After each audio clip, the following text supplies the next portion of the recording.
Hi guys, thought I'd do a video today on stepping forward when everything's sort of making a step back. The UK arena on politics and whatever is going down the toilet rapidly, especially since the announcement of the election. I think the biggest fear in the UK is that nobody turns up for the elections, to be perfectly blunt. If they had zero turnout, I'm sure that would send a stronger message than Farage or Tommy Robinson doing anything. My view on reform and whatever is quite simply they're not big enough, not going to make a big enough impact. Their policies aren't aligned with me. Biggest problem in the UK with politics is we have no leadership, and not that a person like myself would follow. And no, I'm not a fan of Tommy Robinson. No, I'm not a fan of Farage. What I do like the fact is giving them the opportunity to speak, because a lot of the people that we give the votes to do not speak. They just take the money and keep quiet. They bumble around, they refuse to answer questions, they don't seem to have any direction at all. So my point being in a lot of this stuff is don't waste your time on it. There was a conversation this morning that was quite funny, because I don't get wound up on it. I've got to admit I used to, but now you sort of look through it and you look at it from the angle of other people and things, whether they're as thick as a plank or whether they actually have a real reason. So something happened in Italy relating to a illegal transient. The reality is somebody commented, "Oh, it's because of colonialism." When did that end? It's because of colonialism. Yeah, but it's not though. The problems many of these countries face is around corruption and civil wars. Yeah, it's colonialism. No. Even if we're selling arms, we're manipulating their economies, etc., by cutting deals with corrupt officials. Whose corrupt officials are they? You can't keep going, "Oh look, I've got a chip on the shoulder about colonialism. It happened, it's over, we're moving on." I nearly said, unless you're Scotland, but I'd say that's probably about 48 to 50% of the population, because it is 50-50 on that one now these days. But the fact is, you're not going to create any change. It's like arguing with the guy who's always going to go about colonialism, because it's the easiest option. You don't want to actually have a proper debate about why things are happening. You don't want to discuss the fact that as the West moves out, China's moved in. You don't want to get into any of that stuff. You don't even really want to talk about it. You haven't really looked at anything at a level of how the world works. You just want to go, white person's fault. Okay, in your little world, that's it. That's the be end and end all. Fine. Natas. So, how do you keep everything positive when it's like this? Well, the first thing is recognise that what's going on, it's about the noise. They want people to come out and vote. They want to create an interest. There's the illusion of change. There is no change coming. The numbers are too small. The lack of interest from the average person in the UK is there. It's prevalent. There is not enough positive activity or interest from the average person until the economy nosedives, and they're going to just keep it at a pain level where it's like having arthritis. It hurts to walk, but you're still going to keep walking and paying the bills. That's the reality of it. Until it gets to the point where it's excruciating, nobody's going to do a thing. It's not going to be like the poll tax riots or anything that actually created a symbolic change. You're just going to hear noise. We're going to do this, we're going to do that, and then the other side, flip of the coin. Oh, why have you not done that? Why not? Like children. So why get involved? My view on this stuff is, if you want to get involved in something, do something at a local level. at the moment, I've got a friend up in Rochdale who's managed to get some government funding for the, what do they call it, the community funds. So I'm actually trying to give some ideas on how they can spend all this money that's just been given. Why am I getting involved in it? Because I have lots of information from, be it moving to LED lighting, improved street lighting, a community app, community groups, trying to bring different parts of the community together, because obviously it's quite a volatile community up there. Is taking a proactive approach, because I get where divisions are, and I recognise that a lot of time divisions are around not understanding the other perspective, but also we're often informed by the extremes of the other perspective in the broader sense, rather than actually trying to go, right, most of the people are not like that, we do recognise within this, and then it's like, well, why don't you do something about it? Have the debates. You can only bring a debate if you're actually discussing it with each other. And I think that's the important bit, is have a bit of civility, have a bit of discussion. You may get in heated discussions, but at the same time, it's important these debates happen at a local level. Why at local level? Because it doesn't bloody work at a national level. It's too divisive. On a local level, you've got your community. Your community control the votes of those MPs. You've got the council, you've got the mayor's position, you've got all that authority, your councillors, in that little area. Trying to do it on a national scale, you've got to get every borough and everybody else on the same page. Well, the only way you can do that is by getting it to work at a local level. Once it works at a local level, you expand it out. And I do think having an app where you can actually discuss things in a adult way, I don't believe in just throwing people out because they called, said Margaret's a fat whatever. I think they should take a bit of abuse off the community first and then still be left in and just say, just calm down, what's your problem? Yes, there will be trolls and stuff, but this is why you get people to use real names. The whole point is you need to create an environment where people are adults and actually have to take responsibility for their actions and what they say. But we'll see. But positive action, trying to do something, trying to help the community, and it's not even my community, it's just somebody reached out and said, have you got some ideas for this? And I'll happily throw my hat in and try and help where I can. From a fitness perspective, I'm on the treadmill a lot more now. I'm finding I've got through that barrier where I knew I was not as fit as I was, so you struggle to walk. But now no, I don't struggle to walk, I struggle to run. But now I'm back running on the running machine, and I've got my weights now, so I've got two of these that I run with. I'm starting to get my fitness back up. I mean, my top half's firming up. It's just this beer barrel I need rid of. Hence, I know I've knocked alcohol in the head as well completely. Because one of the things I recognise is on the Friday, I normally have a beer on a Friday, and it wasn't because I actually wanted a beer, it was because it become a routine. That if you've got a week or bad week, you'd have a beer on a Friday because it's just the start of the weekend. So instead, took the wife and kids out to a new restaurant here instead. I've got to admit, the beer was probably lighter on the calories after the food, hence I've got to do about 2.5 hours of walking, running today to try and burn off yesterday's food. But that's the other side of the fitness thing, is recognise if you have a session, a heavy eating session or whatever, it's just double your game for the following day. So 2.5 hours today sounds a lot, but it isn't. I think it's 3 days ago I was running at 3 o'clock in the morning. So I'm starting to get back in shape. I'm still miles off.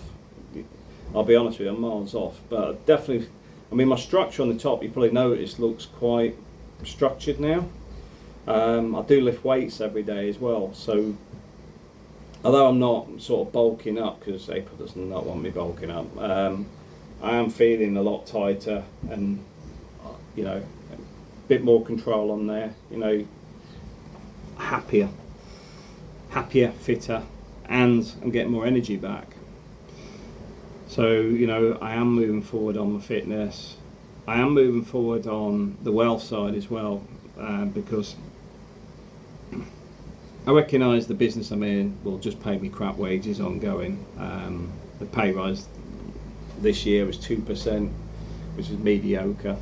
And there will always be excuses going forward, because we are treated quite badly, to be fair, in that context.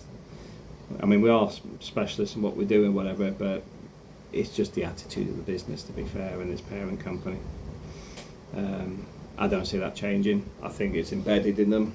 I think they see us more of a concierge service than anything else.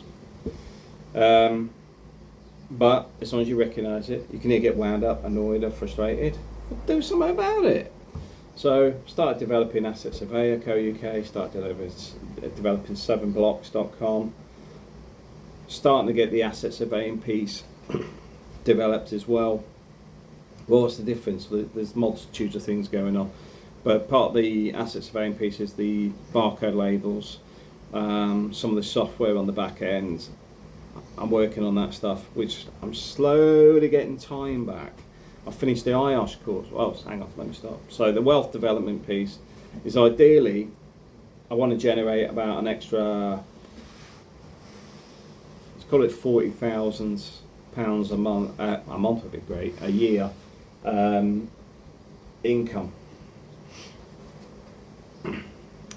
Part of this is I want to buy a farm here in Spain to develop as well in different ways. I want it to be a bit more eco, because where we are is quite dry, and I see that as a challenge rather than a problem, because there is some big farms out there that I think the drought's affecting. Now, I've got to be careful when I pick the land. This is why I'm not rushing into it, because all of this out here for miles used to be underwater when it was the Roman times. So the fact is, I'm looking at the farms about an hour inland and trying to work out the lie of the land, because I don't want to develop a house and I go, oh yeah, it's great, except when it rains and it's under 15 foot of water for the next 2 years, you know. So I'm looking at properties now, I'm looking at things in that context, the same as looking at the land. So if we bought something like that, what would I need to actually improve the land itself? You know, because ideally I want a fishing pond, you know, go fishing, maybe do some Airbnbs with bivvies and things like that, and lots of ideas. But I've already seen one that's about 7,000 square metres. There's ideas going on there. Why do I want to do this? Because when I stop doing the corporate piece and start downscaling it, bizarrely, because I'm used to doing like 120 hours a week, so when I start lowering that down, I'm still at 90 miles an hour. So having a farm and having something to develop and something to think about is something I need to do. I need to be proactive. So having the farm and whatever, my son and his mates will have a fantastic few years of developing it, you know, because they want to get involved. They want to hang out there. They want to do stuff. And, you know, I'll buy a backhoe or something. That being a digger, just in case people misinterpret what I said. So, you know, putting up fencing and all that sort of, I'll get an excavator. But at the same time, want a fishing lake, put the trees around it, all that sort of stuff, make it lovely. I'm not interested in getting wine. They'll have oranges, lemons, all that sort of stuff, because that grows like bloody weeds around here. But it'd be nice to have a more of a sustainable environment. I love fresh orange juice, and I can't understand why it's €4 in the supermarkets here when, well, I suppose if I went and asked one of the farms, they'd give me about 15 kilos of the stuff for like €3 or something. I'm gonna do that. But I want a farm. I'm going to get Harley Davidson as well. No, I'm not in a midlife crisis. It's something I've been wanting for a long time, and one of the problems I've had is I've always sacrificed for others. It's ingrained in my DNA, unfortunately. So even last year, when April and the kids went off to the Philippines, I don't begrudge them going, because it was an important holiday. It's an important time, for the kids and whatever, to keep their roots with the Philippines, as well as April and the kids spend time with April's mother, because she's the last living grand relative for the kids. And we'll probably go again next year. I'll definitely be going that trip. So me went to work, put my spare funds for them to have a great holiday. This year I started looking at the motorcycles, sorting their license out at the minute, because I need to upgrade the CCs that I can do on the motorcycle. Otherwise no point getting a Harley, because I can't actually ride it. As you probably noticed, there's some expenditure there. The reason being is I do focus on generating more finance, becoming more sustainable, but every now and again you've got to step back and do some stuff for yourself. So the motorcycle, although I'm not doing it today, I'll do the motorcycle license. That's my next project. I've just finished my IELTS course this week, so now I can do the license and make some time to do the license. Once I finish my degree, I would expect to be moving to a more senior role in the business, but at the same time I may not even take it, because I may actually think, you know what, doing a sideline business, that's starting to take off, and focus on that. Because if I can get home all the time, don't care about money. As long as I can proactively increase the money I've got in investment funds, etc., that are already generating an annual income, if I can get that to where I want it to be, I'll probably stop working, work on the farm and do stuff on a community basis. So it may seem a little bit of a shift, but it's not really been a shift in the sense of the direction I'm going. What's happened is I've sort of stepping back on the work stuff, because all my role and everything got changed. Now, don't get me wrong, we're performing really well and everything else, and I think it's more to do with politics internally, but I'm not letting it bother me, because quite simply, look where I am. Other people are picking up that side while I spend the time on spreadsheets, but I've got a great office. This is part of this thing, is like, you create the environment. If you've got a crap job and you go, I've got a crap job, I hate my job, I don't want to, blah, blah, blah, blah, blah, you're creating that environment. If you go, yeah, this job's rubbish, but I've only got to do it for another 8 weeks because there's an output. Good example of that is when I was in the UK, I'd run through my cash coming back, so financially I was quite tight. And I need enough money for a car, because if I get a car, I was in Worcester pays crap. But if I got a car, I could get back on the London jobs. London salaries are higher, so it offsets. That's why I often work with London companies.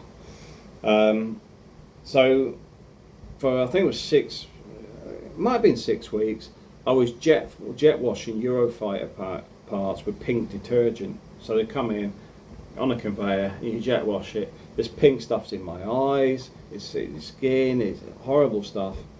But at 6 weeks, I had enough money to buy the car and enough fuel to pay for my first week's wages, and then go from about 300 quid a week back up to about 1200 quid a week, and then I got my expenses on top of that, so we're up to 1500, 2 grand a week.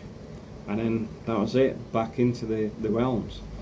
So you got to understand why you're there. If you don't know why you're there, that's your problem. If you've gone into a job and it's a dead-end job and it's got no future, and you've got no interest in the future, and you've got no interest in anything, that's down to you. It's everything around you, but what you do with it. So I recognise I love working in assets, I love fixing buildings, I love doing this, but I also recognise when I'm working with good people, bad and mediocre. The good people I focus on, I mean, this is why all my team have gone on to better jobs since we were dismantled. It just, the weird thing is, it's what's actually happened has not been proactive and positive, the outcome, for the actual business, but my staff have all got better jobs, they're all moving forward, they're all happy in their new roles. Myself, I'm not bothered about where I am currently. I used to be, but I started going, you know what, now my team's out, I don't care. My concerns were them. And even when I get somebody sitting there chuckling about somebody that creates all the issues, it's like, oh, she looks this, and it's like, keep all that to yourself, because I'm not interested. I do my job. All your politics, keep to yourself, because now I'm out of it. You're going to be a little bit more disgruntled, a little bit more problematic, because I'm not even a voice board. I'm not interested. Don't want to hear it. I'm not going to engage on it. I'm not going to discuss it. I'll just do what do you need? Okay, there you go. Injecting professionalism. I was listening to somebody today who was talking about it with pilots, because he's just had somebody actually pull out because he mentioned the Tommy Robinson thing, and he's pulled out the pilot training. For me, I get it, because it's exactly what I do with this wokeism nonsense. Is I stop buying products from companies that are boosting it, because my view is, don't tell me what to buy. Don't tell me your politics and expect me to buy your products. Netflix is one company I hate. I detest it. I detest the tripe that they push out. I've actually started to develop older stuff, start getting back order series and things rather than any of these live streaming things. I'm dropping off that radar completely. They can't produce anything, stop buying it. And they start going, oh yeah, but this is this, and no, I'm not interested in the wokeism. I'm not interested in you presenting Fantasyland stuff because it fits with your politics, which is all one-sided. Step out of it. You can get a NAS drive, a multimedia server, quite cheap. Get all your stuff that you enjoy, take it. It's got no adverts, and if you've got a big enough drive, you've got stuff for years. You don't have to engage in any of the crap anymore. And that's where I'd recommend most people go, is stop buying their stuff completely. Ditch it. It's like the Disney stuff. Get the old stuff. Don't buy any of the new stuff. Let them fail. Matt, that's being negative. It's not. Do you know what? It's actually not. Because the reality is, all the stuff that was out there, I mean, it's like Snow White. Oh yeah, but they're white. You mean because they're in Europe in a time when everybody was pretty much white in Europe, like Hansel and Gretel and all, because they're European folk stories? Get a life. If you want to talk about Simba and all that stuff in Africa, you can do. I've got no issue with things like The Lion King or whatever. Oh yeah, but all those people on there were... Look, I didn't write it. And I think Disney are in some legal actions with the guys out there anyway, around stealing the folk stories or whatever. But the reality is, nobody's preventing you do it. It just confuses me. They expect people to pay for stuff they don't actually want to watch. So I do think that my recommendation is take yourself out of it. Don't support it. It's the same as, I think, was it Starfield? They did something weird with the game there, and that obviously had a backlash as well. Don't buy the products. Yeah, so yeah, Media Drive, highly recommend. You can run everything through VLC if you want, or do something else, a bit more complex with Kodi or something else, but I highly recommend sort of dropping the noise. Get the stuff you like. Okay. Yeah, but what about, I'm not interested. It's up to you. If you want to watch, I don't know, woke TV, that's up to you. That's your thing. I'm just sick of the one-sidedness on it. It just gives me a headache. Yeah, wealth-wise, I'm still building anyway. There's money going into my funds every month. Mortgages, I pay an extra on the mortgage every month, so wealth side's dealt with. Yeah, the Harley thing, if people are wondering why, it's not midlife crisis. It's literally, I love motorbikes. If you watch my stuff in the Philippines, I spend a lot of time, I've got a Kawasaki Rouser out there, 220cc bike. There's a freedom with having a motorcycle. And here in Spain, it's got some fantastic roads and fantastic locations to go to. Why wouldn't I have a motorcycle? And why am I choosing the Harley? Because I wanted a Harley from the days when I was into rock bands. So I'm going to get one. I'm going to treat myself. I deserve it. You deserve this.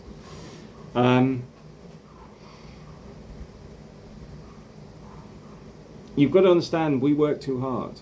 And this is one of the things I really want to emphasise today, is looking at the media, especially on TikTok. My God, how depressing is it? People are going, oh, I can't afford this. Oh, look at the state of the Grimsby. Look at the state of this. Oh, how horrible is it? Shut up. We know they're crap holes. But Grimsby's been grim for a long time. Doesn't matter. You know, yeah, you don't have to live there. No, I don't. You're right, I don't. So I don't need to hear about you whinging about living there. You chose to live there. Or if you lived there when it was in decline, you should have moved about 30 years ago, when you still had some cash in the bank. These places will not recover in the near future. It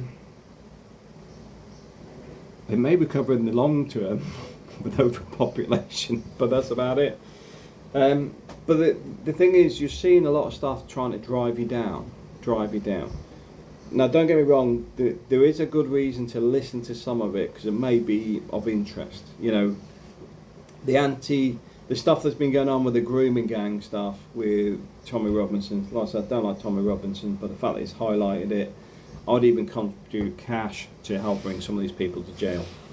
I hate all that. I really do. I mean,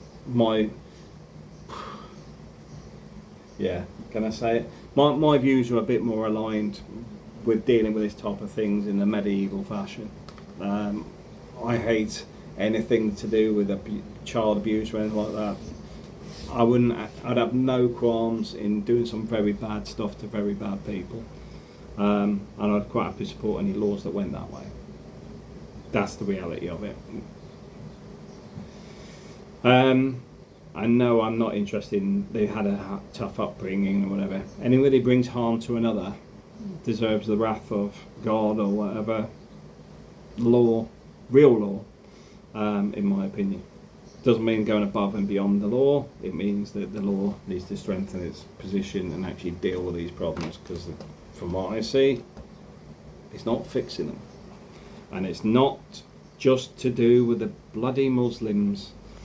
Jimmy Savile, this may shock you, was not a Muslim. Rolf Harris was not a Muslim. Gary Glitter, not a Muslim.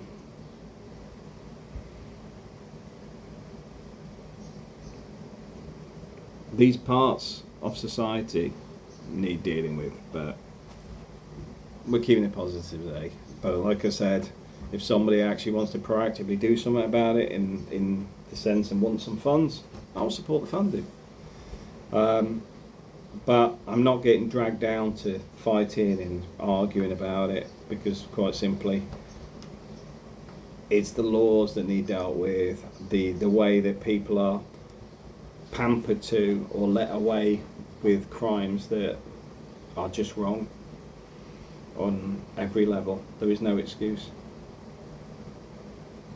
You know, I mean, one of my fundamentals is not to do harm to others.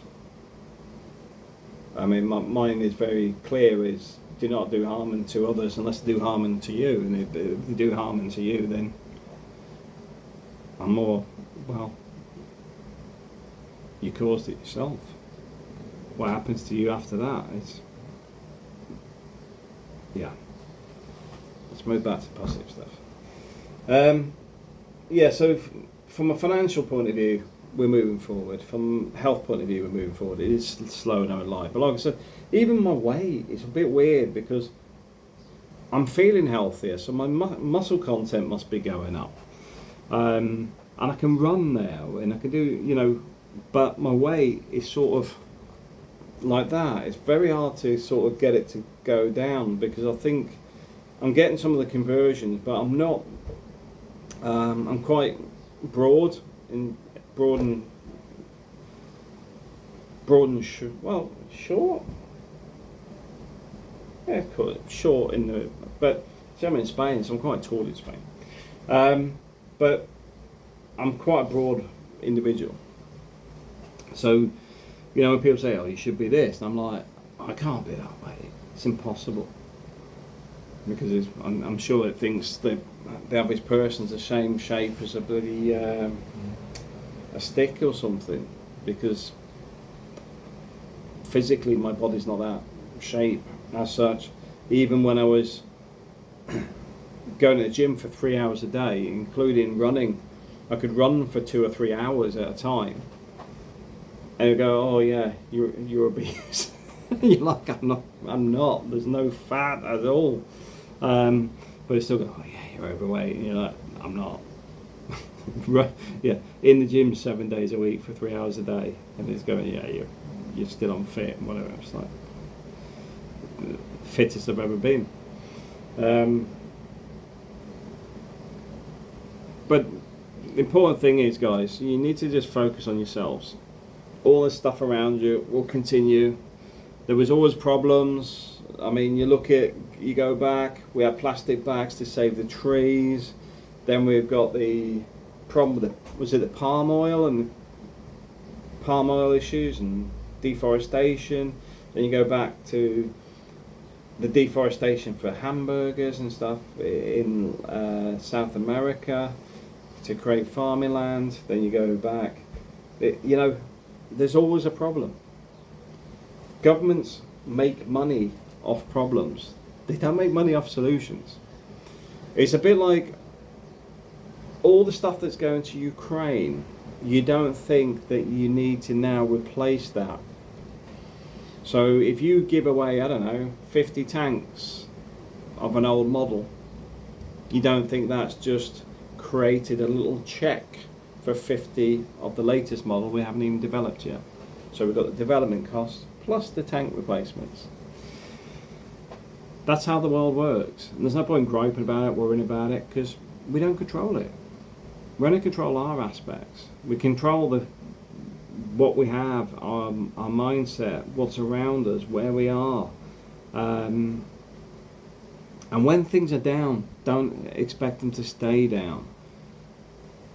We adapt, we adjust, we move forward, we correct, we find other solutions. Hence, I start the barcode printing going, it starts whirling away, making cash. Am I going to take that as a profit? Is that going to be for mine? Everything on that will be going into the investment fund. The investment fund is the priority to get that right up to where I want it, because that snowballs. That will keep rolling and rolling. So stacking the cash. What about the farm?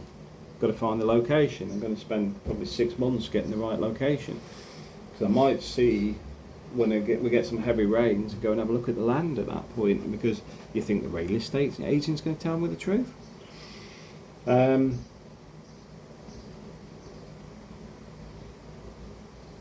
Yeah, just remember where you are and how far you've gone to get there. Going forward, you just keep pushing. There will be problems, there will be issues, there will be changes, there will be things we're not happy with, stuff we love, stuff we enjoy, stuff we detest. But the key to it is just keep going forward. And the funny thing in all that is the people I know that have had the hardest times are often the most happiest people I know. Why? Because they've learned to live in the moment. They've learned to see what's here today. They've learned to look past the misery of the past. Because some of these people, some of the guys I know from the old Kosovo era, one of the guys lost his entire family. He's the last living guy. Yeah, really nice guy. You got to understand the complexities of the human mind. Start with a very basic thing. The basics are the communication piece. If you're constantly being fed negative stuff, you will become negative. If you constantly feed positive stuff and look at more positive stuff and recognize negative stuff when it comes in and assess it, instead of accepting it, assess it first. Assess it, do I need this? Do I need to know this? Will I make any difference on this? Yeah, I'm not happy with this, can I do something about it? Yes or no? Well, no. Okay, well, I'm not really interested in that. I'm moving past that. Somebody's arguing at work and they don't like this person, whatever. Okay, that's fine. I hear what you're saying. Thanks for letting me know. Move past that. A lot of this stuff is about just sidestepping the nonsense. When you start doing that, you'll find life's a lot happier. If you do have some of these people that are, for example, in the workplace, constantly sticking the knife in your back or whatever, do you know what? If you're based and you're switched on and you know what you're doing, whatever, it doesn't matter what the hell they do. The fact that they're doing it tells you they're insecure. The fact that they're doing it is they've obviously got other stuff going on. They're probably a narcissist. They're probably constantly feeling like they're an imposter and not really good at their job. They're probably feeling that they need to have something to create an issue because they need to direct the focus from them. Key to it is just ignore it. Keep your stuff positive, keep your stuff moving forward.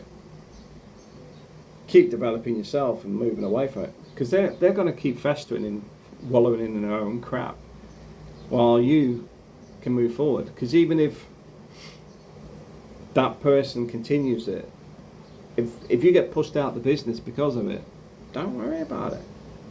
It means the business was stupid.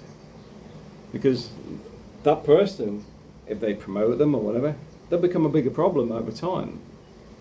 It is not your job to fix everything. It is not your job to deal with every problem. Your goal is to get through life in a way that you feel fulfilled at the end. I mean, for me, I've travelled a lot, but I feel like I've been stalled for a few years. Hence, back to the motorbike. It'd be nice to take my son up to Germany and stuff on the motorbike, through Poland, etc. Got to do more. And one of the last things, I'm going to cut this off now, is music. Get back into music. I've done it recently because I cut off a lot of the stuff I used to do, and I sent it to the wife. I was buying, half my salary went on t-shirts and albums when I was younger, and then I started focusing on work to move my work forward. And it's a very precarious thing, because shutting down everything you enjoy to focus on work has allowed me to get the ability to live in the Philippines, travel a lot more, see a lot more, have a better lifestyle. But at the same time, I sacrificed the stuff I loved. But now my son's older, we're now going to start doing more music concerts, going to start doing stuff that I loved when I was younger, and financially I can support him through his. So, for example, he's part of a band. He plays the guitar, he plays the keyboards. I think he plays drums. Yeah, he can play drums as well because he was helping Oscar learn the drums. All he needs now is to get the bit and the singing. I think he's away. It could be a one-man band, but he's already got a band together. Green Day we went to see last weekend. I mean, don't get me wrong, it was an expensive weekend. I spent probably 3,000 or 4,000 euros, but didn't need to spend that. We were in the VIP area and stuff. We could have cut it down significantly, but the way I look at it is when I'm enjoying myself, I don't give a damn how much it costs.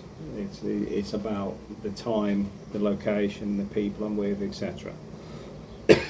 So if my son's older with his mates, we probably wouldn't be VIP. I'll probably still go, but we'd probably be down there in amongst everybody, sweating and just having a whale of a time. But because this time I wanted him to have his first major concert where he's got a clear view of the band, everything else went full VIP, right up on the top, one of the guys up on the stage. If anybody knows who it is, by the way, there was a musician that was with us up on the VIP piece that was playing with Green Day on the stage later.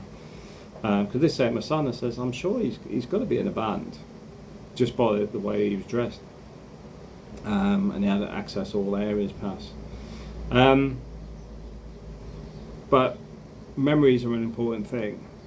If you don't make the time for making these memories, you'll get to an end trying to look back with, I wish I had done, I wish I'd seen this, I wish I met them, I wish I'd been there, I wish I'd gone to.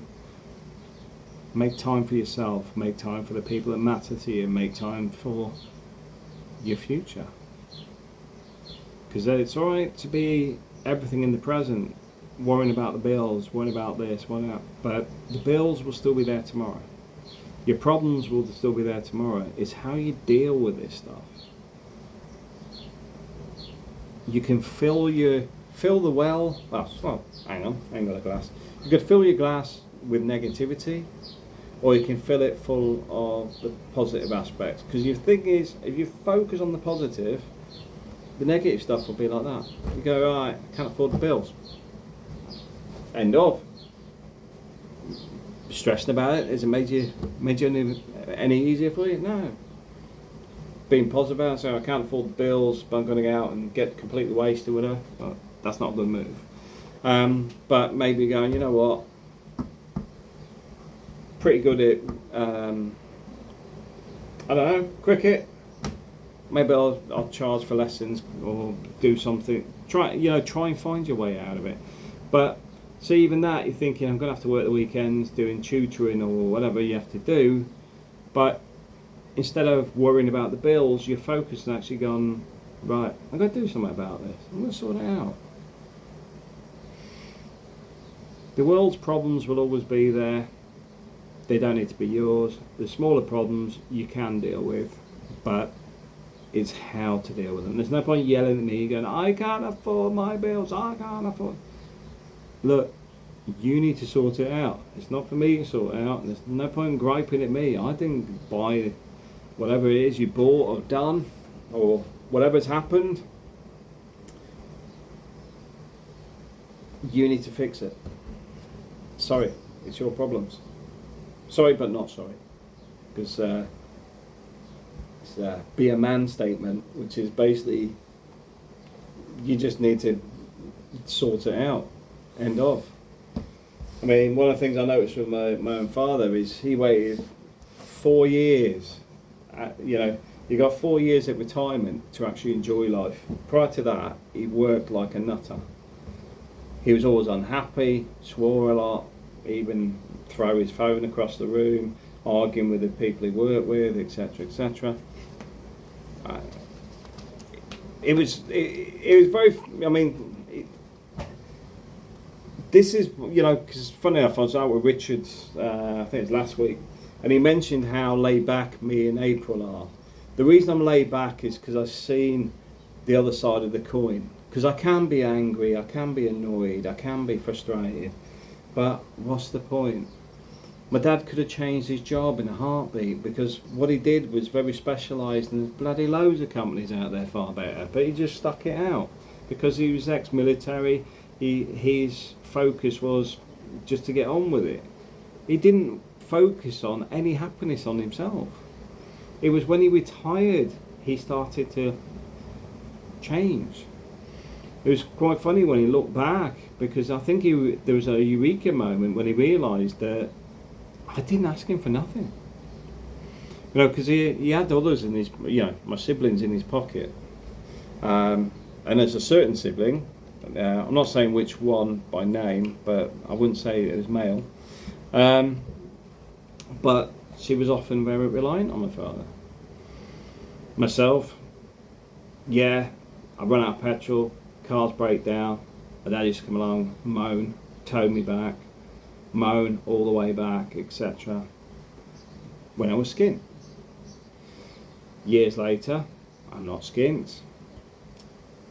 He put petrol in his diesel van. He left the van stranded on a roundabout in the middle of Birmingham. I pull up, put the tow bar on, tow him away. Don't say a word. Another situation, he's gone fishing, van sliding because the ground's wet, sliding in there. I had to go get another vehicle, but I was actually, I think it was what's that shopping centre? The big shopping centre. It's like, let's just say I was about 45 minutes away. Went back, picked up another vehicle, bigger vehicle, pulled him out. He's apologetic to me and everything else. Doesn't bother me. Why? Because the fact is, he needed help. That's it. I don't need to be annoyed that somebody's, okay, I've just got to a shopping centre, taking my girlfriend out, going to go out for going shopping. My dad needed my help. When did it? And that probably bothered him. The fact is, looking back at the way he treated me, but at the same time, it's fine. There's no bonus ball for going, well, look, I'm making him look bad to himself because he's probably thinking, oh, the way I treated him before, and now he's like this is just unacceptable. He should be annoyed. He's not. He's just coming down there. Gas boiler. He was trying to service the gas boiler in the house, and he'd serviced it and couldn't get it back together. So he's like kicked the cover down the stairs, going absolutely nuts. He goes down for a cup of tea, and he can't get it in like night. He's been trying for about an hour, so he's effing and jeffing. I'm working on my laptop, so I thought, okay, put the laptop down. He's come down for a cup of tea. He's like, having a right one. It was Saturday afternoon. I go up there, get it running. He's like he's still grumbling downstairs. I come back down. He hasn't known I've gone upstairs. I've just got it running, just gone it down, gone back on my laptop. He's picked up the cover, gone up the stairs. He goes, oh, it's working now. That's it. There's so many instances like that. But yeah. I understand his frustrations and anger, and he didn't have a great childhood and stuff, so he did have other things, but you got to realise that the memories obviously have lingered with me about his anger, but how many positive memories did he leave? And that's why I focus on being positive a lot with my wife, my kids and whatever, is because having these anger things, they can overshadow everything else. So with your kids and whatever, always give them the time of day.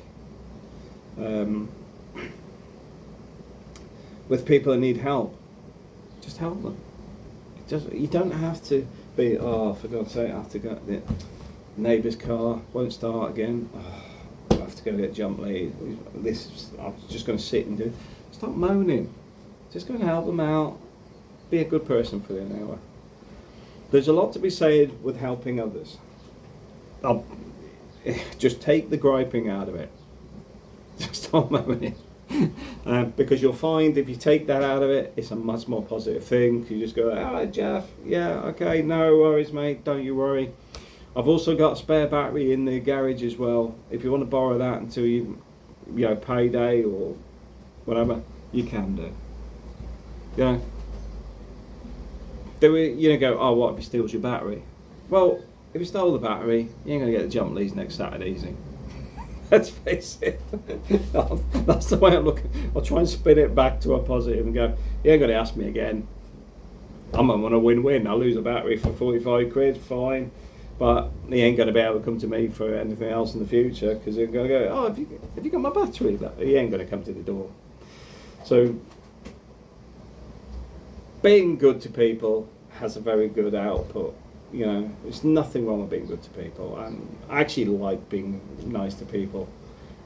It is sometimes very hard with some of the people out there, I know, but you can make a positive difference where you've got to recognise, like my father, he's always frustrated, annoyed and argumentative, and I never got it, because to be fair, it was almost like the kids were an inconvenience, because he liked to do his fishing, then he lost the interest in the fishing for whatever reason, and then he started doing his photography, but he was fixated with my sister and her daughter, and it's like, fine, go off and whatever. But the thing is, towards the end of the years, his perspective had changed, I think. Like I said, when he needed help, he got help. And if he, you know, when I was back home, I'd take him out for dinner and stuff and buy him some bottles of wine when I was, you know, because I was having a couple of beers, I'd buy him a bottle of wine and stuff. He wasn't expecting it, whatever, but it's just the way it was. Which, you know, I don't know. I don't think he expected, because I think he was used to having other members of the family in his pocket, and when I don't like taking anything off anybody. It sort of turned the tables a bit, which made it a bit weird. But yeah, does it bother me? No, because he was who he was. That's the reality of it. If he had stuff that bothered him from his childhood or whatever, I'm not going to psychoanalyse him. He's my father. But yeah, he was angry a lot. But even when I talk to my brother Andy, we have conversations about some of the rhetoric, because we can laugh about it. But I sort of don't want to laugh. On the other side of it is, well, why was he so angry all the time? You know, it's one of those. You know, I remember some of the funny stuff. You know, we have conversations about video. So my father would be going out for the day. So like, say he's going up to his mates up in Birmingham. So he sets the video player, and when you had to have the TV on the right channels. So he hasn't told anybody he's doing it. So he's taping the rugby or whatever later on in the day. And you've come in, and you're going, right, nobody here, now watch a bit of TV. And he'd go absolutely ballistic because somebody's turned the channel. But he hasn't told anybody he was taping the rugby, and nobody knew it was on. But yeah, so we have some funny conversations and doing impersonations of my father about things like that. But yeah, so even that, we still make it a fond memory in the sense of, do you remember? And they're just funny moments, not the time, because he was going absolutely ballistic. Yeah, didn't have safe spaces in those days. Anyway guys, that's enough of me talking, that's nearly an hour. Have a great weekend, and I'm off out shopping. There's a new shop here from the Netherlands. Not from the, is it? Yeah, I think it's from the Netherlands. Alright guys, take care.